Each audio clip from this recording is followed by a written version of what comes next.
ये श्रृंखला सर्व आत्माओं के पिता परमात्मा शिव के द्वारा उच्चारित महावाक्यों के संकलन पर आधारित है। ओम शांति। गॉडलीवुड स्टूडियो द्वारा प्रस्तुत अमूल्य रत्न में आप सभी का हार्दिक स्वागत है। ब्रह्मा कुमारीज ईश्वरीय विश्वविद्यालय के माउंट आबू स्थित अंतर्राष्ट्रीय मुख्यालय को मधुबन के नाम से भी जाना जाता है। मधुबन स्वयं परमपिता परमात्मा की अवतरण भूमि है। इस वरदान भूमि, तपस्या भूमि के महत्व तथा यहाँ रहने वाले मधुबन निवासियों की महिमा संपूर्ण विश्व में प्रसिद्ध है। मधुबन की इस महिमा को आज हम ईश्वरीय महावाक्यों द्वारा और अधिक विस्तार से जानेंगे और इन महावाक्यों के स्पष्टीकरण के लिए हमारे मध्य हैं प्रजापिता ब्रह्मा कुमारीज ईश्वरीय विश्वविद्यालय के वरिष्ठ राजयोगी शिक्षक आदरणीय राजू भाई साहब। फैसब आपका आज के एपिसोड में बहुत बहुत स्वागत है। ओम शांति। फैसब आज हम बात करेंगे 29 जनवरी 1977 के महावाक्यों पर, जिसका टॉपिक है मधुबन की महिमा। फैसब परमात्मा कहते हैं कि सभी सदा खुश होना, जो तीनों कालों के राज को जान गए तो राजी हो गए होना। कभी भी कोई नाराज होता है अर्थात ड्रामा के राज को भूल जाता है, जो सदा ड्रामा के राज को और तीनों कालों को जानता है तो वह राजी रहेगा ना। ये ड्रामा जो है बहुत एक्यूरेट बना हुआ है जी परमात्मा हम बच्चों को कहते हैं, जो ड्रामा को यथार्थ रीति से समझता है जी वो हर सीन हर दृश्य को देख करके राजी रहता है। अगर वो समझ नहीं पा रहा है कि ऐसा क्यों हो रहा है, ऐसा इसने मेरे साथ क्यों किया, ये व्यवहार क्यों होता है, तो उस बात में उसके क्वेश्चन उठते हैं और नाराज हो जाता है। जी परमात्मा कहते हैं, एक तो तुम त्रिकालदर्शी हो, तीनों कालों का आपको ज्ञान मिला हुआ है और साथ साथ ड्रामा के हर राज को जानते हो कि ड्रामा में हर आत्मा का अपना रोल है, अपना अपना पार्ट है और जो कोई जैसा कर रहा है उसकी नूंद प्रमाण कर रहा है। इसलिए ड्रामा के ज्ञान को जिसने यथार्थ समझ लिया है वो कभी भी आपस में भी नाराज नहीं हो सकता, क्योंकि वो राज को जानता है कि जी इसमें कुछ राज है। अगर मान लो मेरे साथ कोई गलत कर रहा है तो कोई पिछले कर्मों का हिसाब चुकतू हो रहा है, ये भी एक राज है कि हमने भी कभी इनके साथ ऐसा किया होगा। अब इस राज को अगर हम समझ जाते हैं तो थोड़ी थोड़ी बातों में जो हमारे सामने पेपर बन करके आती हैं उनमें हम डिस्टर्ब नहीं हो सकते, समझते हैं हिसाब चुकतू हो रहा है, राजी रहते हैं। तो परमात्मा कहता है आप बच्चे सब राजों को जानने वाले राजयुक्त बच्चे हो, इसलिए कभी नाराज नहीं हो सकते।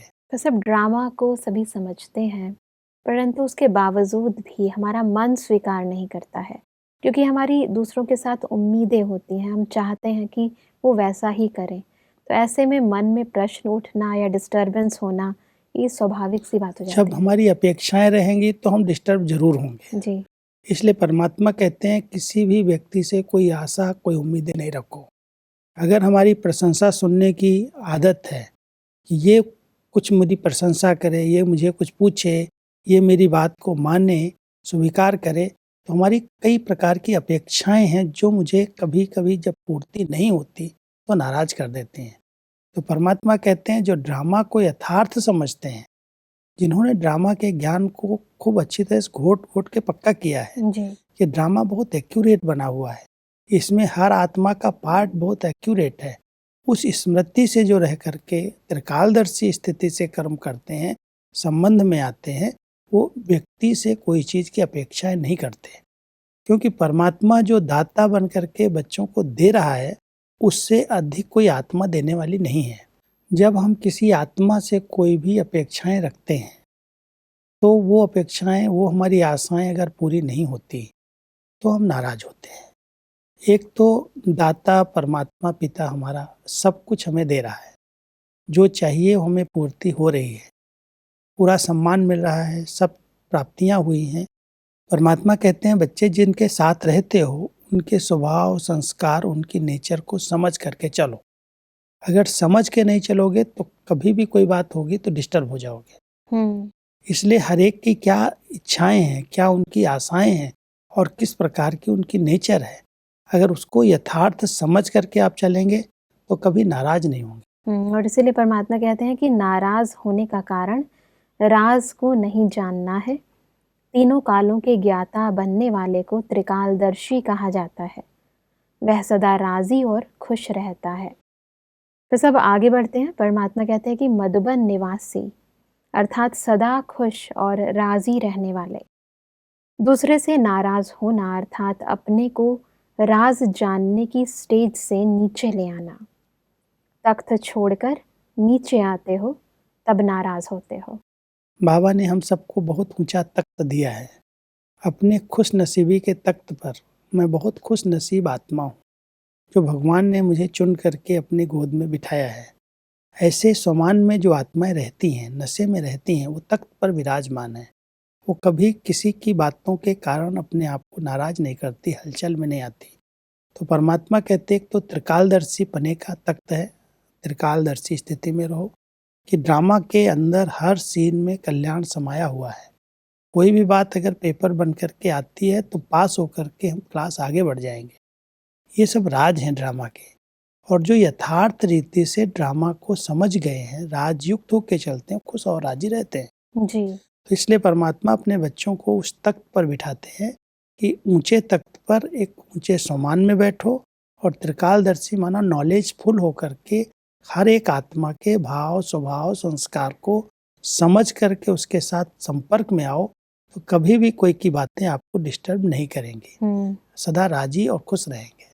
परमात्मा कहते हैं कि त्रिकालदर्शी अर्थात नॉलेजफुल की स्टेज एक तख्त है, ऊंचाई है। जब इस तख्त को छोड़कर नीचे आते हो तब नाराज होते हो। जैसा स्थान वैसी स्थिति होनी चाहिए। परमात्मा कहते हैं कि मधुबन को स्वर्ग भूमि कहते हो ना, ये तो मानते हो मधुबन स्वर्ग का मॉडल है, तो स्वर्ग में माया आती है क्या? इसकी भी अविद्या होनी चाहिए कि माया क्या है। स्वर्ग में माया का ज्ञान नहीं होता है। इस भूमि को साधारण समझने के कारण माया आती है। मधुबन को कहा ही जाता है मधुबन स्वर्ग आश्रम। आश्रम कहते हैं जहाँ पर आत्मा को आश्रय मिलता है, सब प्रकार के सुख साधन सुविधाएं उपलब्ध हैं, कोई भी अप्राप्ति नहीं है, जहाँ स्वच्छता है, रूहानियत है, स्नेह है आपसी, उस संगठन के बीच में हम रह रहे हैं। तो कोई भी प्रकार से अगर माया माना हमारी कमजोरियां इमर्ज होती, माया कोई रूप नहीं है, कोई चीज नहीं है, माया माना हमारी अंदर की कमजोरियां जो आत्मा को परेशान करती हैं। तो परमात्मा कह रहे हैं जब स्वर्ग आश्रम में रहते हो तो स्वर्ग के अंदर तो माया आती नहीं है जी। कोई कमजोरी कमी है ही नहीं, सब कुछ भरपूर है। तो अगर आ रही है माना आपने इस भूमि के महत्व को समझा नहीं जी। तो परमात्मा के साथ रहने का भाग्य, उनकी अवतरण भूमि में, चरित्र भूमि में रहने का भाग्य मिले। अगर उस स्वमान में हम रहते हैं कि ये भगवान की अवतरण भूमि स्वर्ग भूमि है, तो इस भूमि में कोई भी कमजोरी, कोई भी कमजोर संकल्प विकल्प नहीं चलने चाहिए। जी। तो जब माया जीत बनने की बात आती है तो हम सब अपने स्वमान में स्थित रह करके मधुबन घर की विशेषताओं को याद रखें तो हम माया पर सहज जीत प्राप्त कर सकते हैं। जी। परमात्मा कहते हैं कि मधुबन वरदान भूमि को साधारण स्थान नहीं समझो। मधुबन की स्मृति भी समर्थी दिलाती है। मधुबन में रहने वाले फरिश्ते होने चाहिए। मधुबन की महिमा अर्थात मधुबन निवासियों की महिमा, मधुबन की दीवारों की महिमा तो नहीं है ना।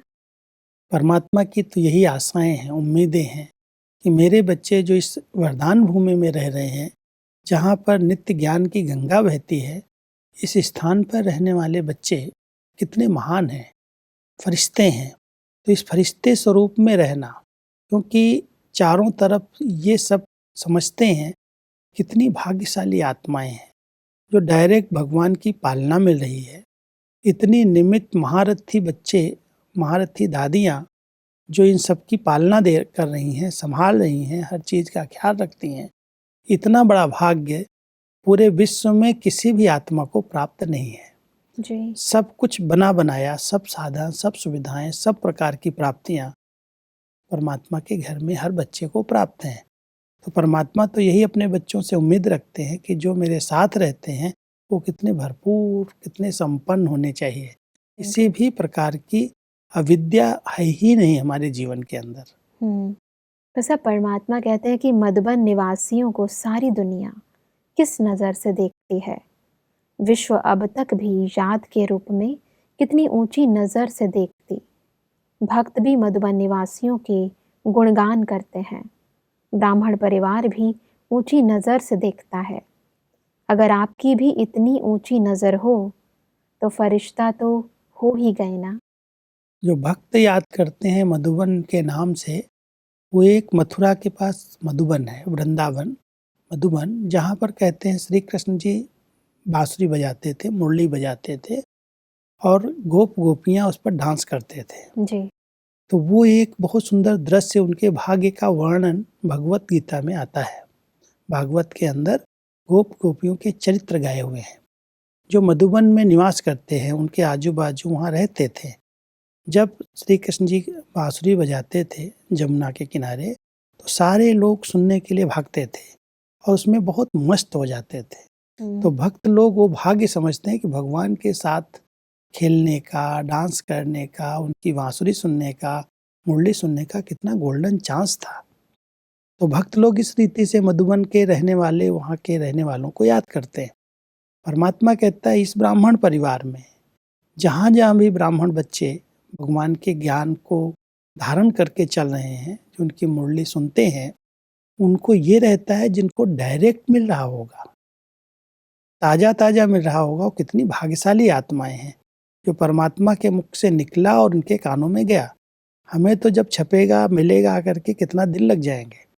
तो ये ताज़ा भोजन खाने वाले, परमात्मा की डायरेक्ट पालना लेने वाले कितनी महान आत्माएं हैं। अगर जिस नज़र से सब देख रहे हैं उसी नज़र से हम अपने आप को देखें तो हम तो फरिश्ता बन जाएंगे। तो परमात्मा अपने बच्चों को वही स्मृति दिला रहे हैं कि आपको सभी याद करते, सब आपकी महिमा करते, अब उस स्वमान में आप स्थित रहो। जी, आगे बढ़ते हैं। परमात्मा कहते हैं कि मधुबन निवासी यज्ञ निवासी भी कहे जाते हैं। यज्ञ में रहने वालों को अपनी आहुति डालनी है, तब फिर दूसरे फॉलो करेंगे। यादगार के यज्ञ में भी आहुति सफल तब होती है जब मंत्र जपते हैं। यहाँ भी सदा मन मनाभव मंत्र स्मृति में रहे तब आहुति सफल होती है। मधुबन निवासी तो निरंतर मंत्र में स्थित होने वाले हैं, सिर्फ बोलने वाले नहीं, लेकिन मंत्र स्वरूप हो। हम सबको परमात्मा ने एक ही मंत्र दिया, जी। चाहे मधुबन निवासी हैं, चाहे इस ईश्वरीय ज्ञान को पालन करने वाले ब्राह्मण कुलभूषण कोई भी आत्माएं हैं, हम सबको एक ही मंत्र है, मन मना भव। मन मेरे में लगाओ, परमात्मा की याद में रहो। तो हम सब जो आहुति डालते हैं, माना समर्पित करते हैं अपने आप को, अपनी कमी कमजोरियों को स्वाहा करते हैं यज्ञ के अंदर, वो यज्ञ सफल तब होगा जब मंत्र जाप करते हैं। वैसे भी दुनिया के अंदर एक तरफ यज्ञ करते जाते हैं, दूसरी तरफ मंत्र उच्चारण करते हैं। तो परमात्मा कहते हैं ये कोई आवाज में आकर के मुख से कोई मंत्र राम राम या कोई जाप नहीं करना है जी। लेकिन अंदर अंदर बुद्धि योग से परमात्मा की याद में रहना है। जितना हम परमात्मा पिता की याद में रहेंगे उतना हमारी जो अंदर की कमी कमजोरियां हैं वो स्वाहा हो जाएंगी, समाप्त हो जाएंगी। इसलिए मनमना भव का मंत्र अंदर अंदर जाप होता रहे। जी, परमात्मा कहते हैं कि अभी तो परमात्मा ने रियलाइजेशन कोर्स दिया है, तो अपने को रियलाइजेशन कर चेंज किया। सभी ठीक हैं। कोई ठीक कहता है तो परमात्मा तो कहते हैं मुख में गुलाब, कहने से भी ठीक हो ही जाएगा। कमी को बार बार सोचने से कमी रह जाती है। कमी को देखते खत्म करते जाओ, चेक करने के साथ साथ चेंज भी करो। क्योंकि जब परमात्मा का अवतरण होता है और सबसे मिलते हैं तो बाबा ये बार बार बच्चों से पूछते, बच्चे ठीक हो, सब ठीक है? तो जब सब कह रहे हैं हाँ बाबा मैं बिल्कुल ठीक हूँ, तो बाबा कहते हैं बच्चे तुम्हारे मुख में गुलाब। और भी रमणीकता से कहते हैं बच्चे तुम्हारे मुख में गुलाब जामुन। जी। मुख मीठा, क्योंकि मीठा कर दिया। और ये अगर संकल्प रहता है कि मैं ठीक हूँ, मैं ठीक हूँ, सचमुच ये पॉजिटिव थिंकिंग ऐसी है, सकारात्मक विचार ऐसे हैं जो ठीक हो जाते हैं। कई लोग अपनी कमियों को सोच सोच करके बहुत भारी रहते हैं, खुशी उनकी गायब हो जाती। मेरे अंदर ये संस्कार है, मेरी कमजोरी ऐसी है, मेरे ऐसे ऐसे स्वप्न आते। बाबा कहते क्यों सोच रहे हो, कोई भी बात है संकल्प करो, खत्म कर दो। बाकी ज़्यादा सोच सोच के दिल शिकस्त हो जाओगे, निराश हो जाओगे, उदास हो जाओगे। इसलिए सदा यही सोचो, मैं तो बिल्कुल ठीक हूँ, मैं बिल्कुल स्वस्थ हूँ, मैं बाबा की बिल्कुल राइट हैंड भुजा हूँ। बहुत प्यार से, बहुत ऊंचे सम्मान में स्थित होकर के जो छोटी मोटी कमी कमजोरी है उनको समाप्त कर दो। बिल्कुल भाई साहब। ऐसा परमात्मा कहते हैं कि अपने को सदा गुणमूरत देखते ऊंची स्टेज पर स्थित रहते रहो, नीचे नहीं आओ। सुनाया था ना कि जो रॉयल फैमिली के बच्चे होते हैं वह कब धरती पर, मिट्टी पर पाँव नहीं रखेंगे। यहाँ देहभान मिट्टी है, इसमें नीचे नहीं आओ, इस मिट्टी से सदा दूर रहो। संकल्प से भी देह अभिमान में आए, अर्थात मिट्टी में पाँव रखा। वाचा कर्मणा में आना, अर्थात मिट्टी खा ली। रॉयल फैमिली के बच्चे कभी मिट्टी नहीं खाते। सदा स्मृति में रहो कि ऊंचे से ऊंचे परमात्मा के ऊंची स्टेज वाले बच्चे हैं, तो नीचे नजर नहीं जाएगी। कि देह अभिमान में आना ही मिट्टी में खेलना है। परमात्मा अपने बच्चों को देही अभिमानी स्थिति में स्थित कराते हैं। रायल बच्चे जो होते हैं, रायल घराने होते हैं, वहाँ पर गलीचे बिछे हुए होते हैं कि आपको मिट्टी में नहीं जाना, गलीचे पर चलो। तो परमात्मा कहता है कि आप बच्चे भी बहुत रायल हो, स्वयं भगवान आपकी पालना कर रहे हैं, पढ़ा रहे हैं, इतना ऊंचा पद दे रहे हैं, तो अपनी रॉयल्टी में रहो। देह अभिमान की मिट्टी न खाओ, न उस मिट्टी में खेलो। खाना माना वाचा में आ जाना, वर्णन चिंतन करना, देह के बारे में चिंतन करना। तो परमात्मा कहता है न इसमें खेलना है, न देह भान में रहना है, न देह के बारे में किसी को कोई बात कहनी है जी। तो जब ऐसी रॉयल्टी आएगी तब रॉयल आत्माएं ऊंच पद की अधिकारी बन सकेंगी। तो परमात्मा अपने बच्चों को बहुत ऊंची नज़र से देखते हैं और कहते हैं ऐसे ऊंचे सम्मान में स्थित रहो, तो आपका देहमान समाप्त हो जाएगा। और इसलिए परमात्मा ने कहा कि पुरानापन तो स्वप्न से भी खत्म कर देना है। जो योगी तो आत्मा, ज्ञानी तो आत्मा होगा, उनका स्वप्न भी नई दुनिया, नई जीवन का होगा। जब स्वप्न ही बदल गया तो संकल्प की बात ही नहीं। मधुबन निवासियों के स्वप्न भी श्रेष्ठ, परमात्मा भी उसी नज़र से देखते हैं। स्वप्नों को श्रेष्ठ बनाने के लिए कुछ ध्यान देना पड़ेगा, क्योंकि कई बार स्वप्न जो है ना पास्ट जन्मों के संस्कारों के अनुसार भी इमर्ज हो जाते हैं जी।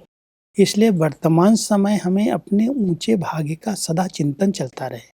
हम अपने आप के चिंतन को इतना अच्छे अच्छे संकल्पों में बिजी कर दें, क्योंकि सारी दिनचर्या का खाने पीने बोलने चलने का पूरा प्रभाव सबकॉन्शियस माइंड पर पड़ता है। जी। जब हम निद्रा में जाते हैं तो कई प्रकार के जो कर्म होते हैं, जिस प्रकार की बातें चलती आपस में, या कोई बात बहुत गहराई से हम सोच लेते हैं, तो वो एक दृश्य के रूप में स्वप्न में दिखाई देने लगता है। परमात्मा कहते हैं जो आप इस स्थान पर रह रहे हो, तो ऐसे स्थान पर रहने वाले के स्वप्न भी कितने अच्छे होंगे।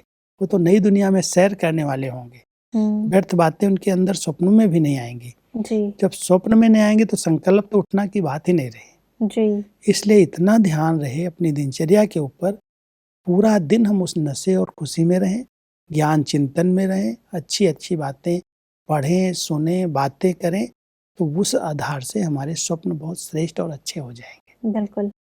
तो सब कई बार इंसान को ऐसा लगता है कि उसने कभी किसी चीज़ के बारे में सोचा भी नहीं है, कभी कुछ किया भी नहीं है, परंतु उसके बावजूद भी उसके स्वप्न में ऐसी ऐसी बातें आती हैं जिसके कारण उसके मन के अंदर अलग अलग तरह के विचार आने लगते हैं और सुबह उठते हैं तो नींद पूरी नहीं होती है। तो ऐसे में अपने स्वप्नों को श्रेष्ठ और ऊंचा कैसे बनाएं? वास्तव में अपने स्वप्नों को श्रेष्ठ बनाने के लिए हमें अपनी दिनचर्या पर भी पूरा ध्यान देना चाहिए, और दिनचर्या के साथ साथ जो हम कुछ खाते पीते हैं उसका भी ध्यान देना चाहिए। क्योंकि कई चीज़ें, मान लो बहुत तली गली, कोई बहुत तेज मिर्च मसाले वाली चीज़ें या बहुत गर्म चीज़ें खाते हैं, तो उसके आधार से भी स्वप्न आते हैं। जी। और साथ साथ जब हम सोने के लिए बिस्तर पर जाते हैं तो उसके पहले भी परमात्मा कहते हैं बच्चे पहले मुख साफ करो, दांत साफ करो, पैर वगैरह साफ स्वच्छ करके, बिल्कुल स्वच्छ हो करके, और अपना पूरा चार्ट लिख करके जो सारे दिन में बीता, जो कुछ हुआ, परमात्मा को सुना करके, हल्के हो करके, हल्की ड्रेस पहन करके फिर परमात्मा की गोदी में सो जाओ। जी एक गीत बजता था पहले, सो जा राजकुमारी। जी राजकुमारी जैसे चिंता मुक्त है, फ्री है, तो ऐसे ही जब हम दिन समाप्त करते हैं और सोने के लिए बिस्तर पर जाते हैं, तो पूरे दिन का चार्ट परमात्मा को दे करके, प्रतिज्ञा करके, वायदा करके कि आज का दिन जो बीता इससे भी अच्छे से अच्छा कल बीतेगा, संकल्प करके और बाबा की याद में गुड नाइट करके सो जाएं, जी तो बहुत अच्छे अच्छे स्वप्नों की दुनिया में हम अच्छे अच्छे स्वप्न दिखाई देंगे, स्वर्ग के स्वप्न दिखाई देंगे। कोई इधर उधर की जो बातें हम स्वप्न को डिस्टर्ब करती हैं, नींद को डिस्टर्ब करती हैं, वो इससे स्वप्न नहीं आएंगे। जी सोने की पोजीशन को भी थोड़ा ध्यान पर रखना चाहिए, और ऐसे नहीं गए फट से सो गए जा करके बिस्तर पर थके हुए हैं, कुछ समय आराम से बैठ करके परमात्मा की याद में गुड नाइट करके फिर सोना चाहिए। जी स्वप्नों को शुद्ध बनाने के लिए हमें कुछ विधियों को अपनाना जरूरी है। जी परमात्मा कहते हैं कि मधुबन निवासी नाम की महिमा है, जो अंत समय तक भी नामधारी सिर्फ नाम पर अपना शरीर निर्वाह करते रहते हैं। नाम की इतनी महिमा है तो मधुबन निवासियों का नाम ही महान है। जब नाम की इतनी महिमा है तो स्वयं स्वरूप की क्या होगी। नाम ही इतना ऊंचा गाया हुआ है, जी क्योंकि परमात्मा के साथ रह करके अपने जीवन को इतना श्रेष्ठ बनाया है। मधुबन एक तो मधुरता और दूसरा वैराग्य का भी प्रतीक है। जब हम मधुबन में रहते हैं तो ये दोनों बातों का ध्यान है कि हमारे जीवन में इतनी अच्छी मधुरता हो, मधुर व्यवहार हो, मधुर बोल हो, सबको सम्मान दें, और साथ साथ अंदर से वैराग्य वृत्ति हो, कहीं भी कोई आकर्षण में आकर्षित न हो। तो जब हम ऐसे मधुबन निवासी बन करके रहते हैं तो हम सबके प्रिय और सम्मान के पात्र बन जाते हैं। तो संगम पर जो बने हैं उसका भक्ति मार्ग में यादगार है, उसके नाम पर रोज लोगों की रोजी रोटी होती है। कितने लोग मधुबन में उस बगीचे को, है छोटा सा बगीचा, जी उसको देखने के लिए लोग जाते हैं, और उस वहाँ पर जो पंडे हैं, पुजारी हैं, उनकी रोजी रोटी उसके आधार से चलती है। जी लेकिन कहाँ मधुबन निवासी हुए हैं, कैसे उनका भाग्य बना है, वो संगम की बातें भक्ति मार्ग के अंदर गाई और पूजी जा रही हैं। बिल्कुल भाई साहब, आज हमने बहुत ही विस्तार से मधुबन और मधुबन निवासियों की महिमा को समझा। भाई साहब, इस स्पष्टीकरण के लिए आपका बहुत बहुत धन्यवाद। दर्शकों, आज के एपिसोड में हमने समझा कि जो तीनों कालों के राजों को जानता है वह कभी नाराज नहीं हो सकता, वह सदा खुश राजी रहता है। परमात्मा ने कहा कि हमें सदा मनमना भव के मंत्र स्वरूप में स्थित रहना है। परमात्मा ने बताया कि देह अभिमान मिट्टी है, इसलिए हमें संकल्प मात्र भी इस मिट्टी को टच नहीं करना है। सदा स्मृति रहे कि हम ऊंचे ते ऊंचे परमात्मा की संतान हैं, अतः हमें ऊंची स्थिति में रहना है। दर्शकों, आज के एपिसोड से संबंधित यदि आपके मन में कोई भी प्रश्न है तो आप हमें ईमेल कर सकते हैं। हमारा ईमेल आईडी है amulyaratna@godlywoodstudio.org। अगले एपिसोड में एक और अव्यक्त वाणी के साथ आप सभी के समक्ष हम फिर हाजिर होंगे। तब तक के लिए लेते हैं इजाजत। ओम शांति। मुख्य सार। मधुबन की महिमा। मधुबन स्वर्ग का मॉडल है और स्वर्ग में माया का ज्ञान नहीं होता।